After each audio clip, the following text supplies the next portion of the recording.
I've been the poster boy for 3 years, and I will continue to be the poster boy, because come July 29, whether that law is in effect or not, I'm still going to do my 16th crime suppression operation with my volunteer posse.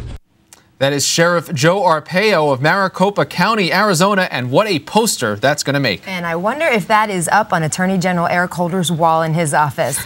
Top Line starts right now.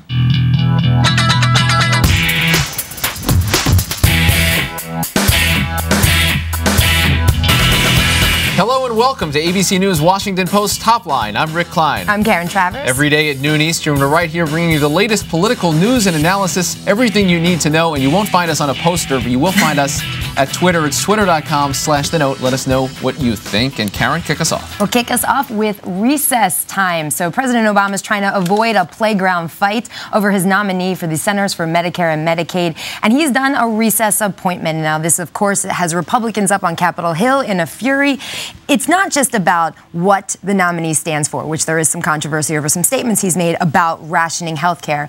This is also about transparency, though, and whether or not the White House that has pledged to come in and be as open as possible is doing this in this 5-day period when Congress is out of town. That's right. Dr. Berwick has bipartisan support. Republicans support him as well as Democrats. But beyond the substance of the comments that he's made, some controversial comments, you're right. This is President Obama came in saying he'd be a different kind of politician. This is the kind of thing he railed against as a senator. And it's a difficult thing to justify because clearly the only reason he did this was to avoid the political fight.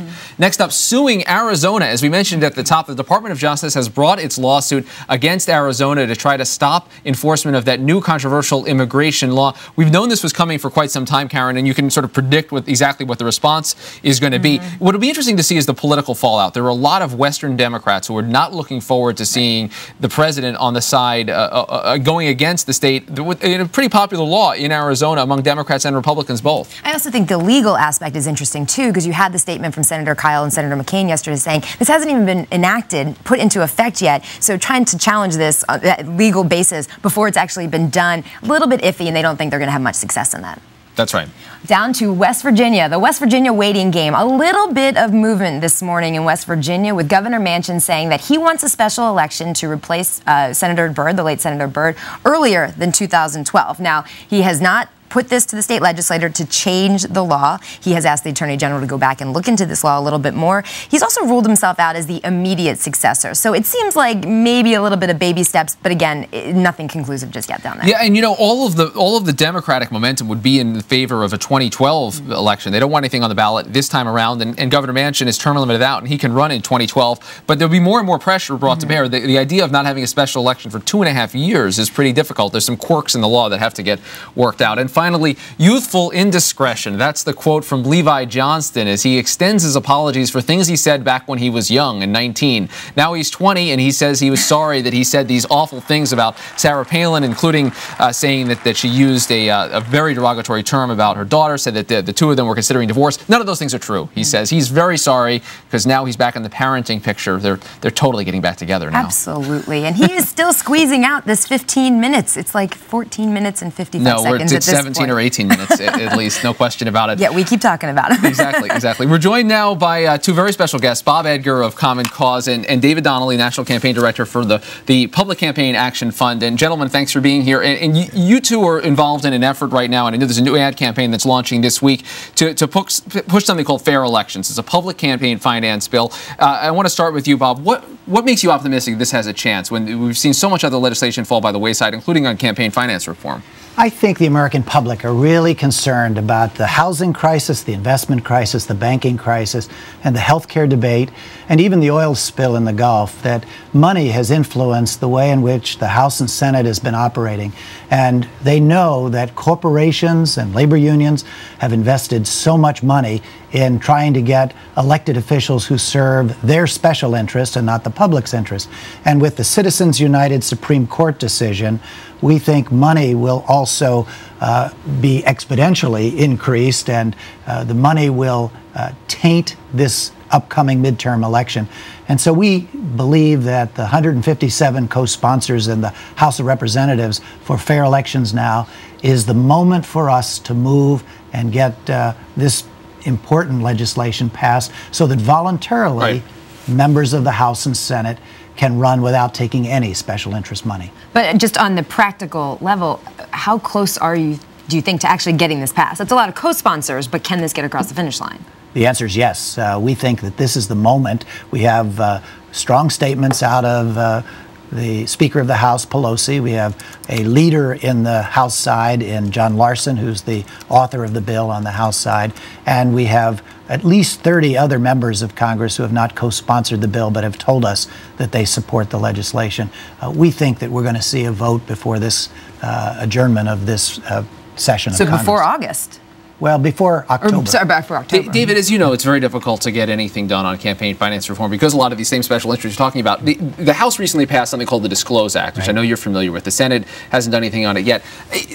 A lot of critics, though, looked at this and said, you've just carved out big exemptions for special interests. You said the NRA, the AARP, they don't have to play by the same rules. If this is what Congress has to do just to squeak something through, how can you do something even bolder than that? Well, I think because the public wants something bolder than what they're seeing right now, Congress take up. They want to see something that really gets to the root cause of the problem, which is the amount of time that members of Congress spend raising money from wealthy interests. And frankly, members of Congress want to get off that fundraising treadmill. We see a lot of support from members of Congress who are tired of the constant telemarketing from the phone calls that they need to make to perfect strangers around the country to raise money, and they want to have a different kind of campaign finance system as well. And so we're seeing the growth of support not just outside of Congress but also within Congress for changing the way that elections are paid for. Bob, is the Disclose Act even worth it? I mean, when you're saying that these big groups don't have to play by the same rules. The Disclose Act is important, but it's inadequate.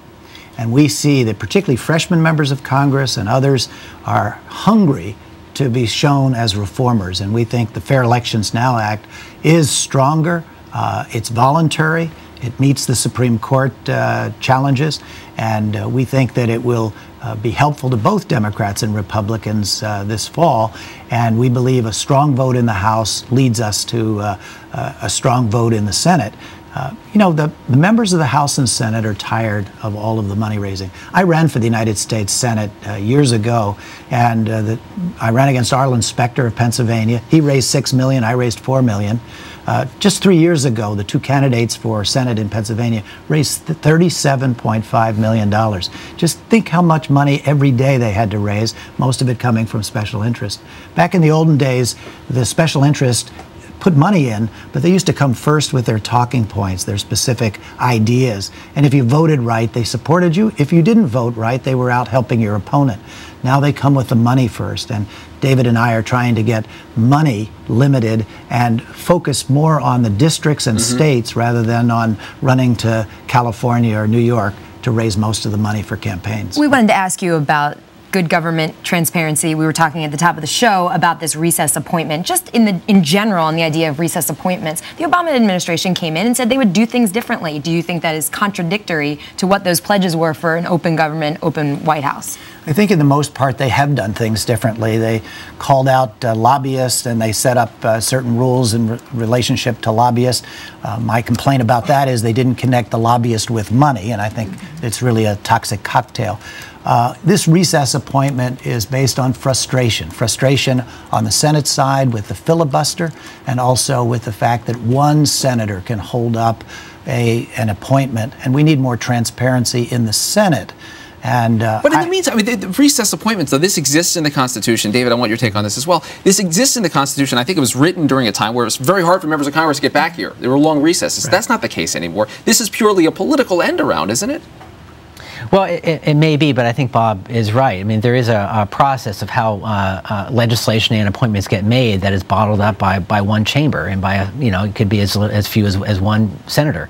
And I think what the public is clamoring for is for dramatic changes in the way that how business is done here in Washington. And there may be lots of different things that can be done to fix the way that Washington works, but the biggest thing that we believe could be done is to address the money chase, that members of Congress spend far too much time thinking about money and raising money than dealing with the issues that are before their constituents and dealing with the challenges of meeting their constituents' needs.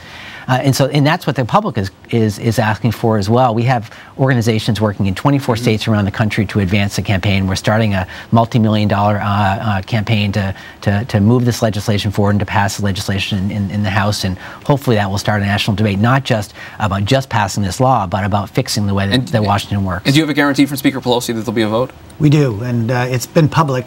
She was on television speaking publicly about it. And Leader Reid? Hold her to her word. Leader Reid, Senate? Oh, that's another story. Getting there. All right. All right, Bob Edgar and David Donnelly, we appreciate you being here. This is the Fair Elections Act, and we'll look for your campaign ad launching, I believe, tomorrow. Thanks, guys. Thanks. Thank you.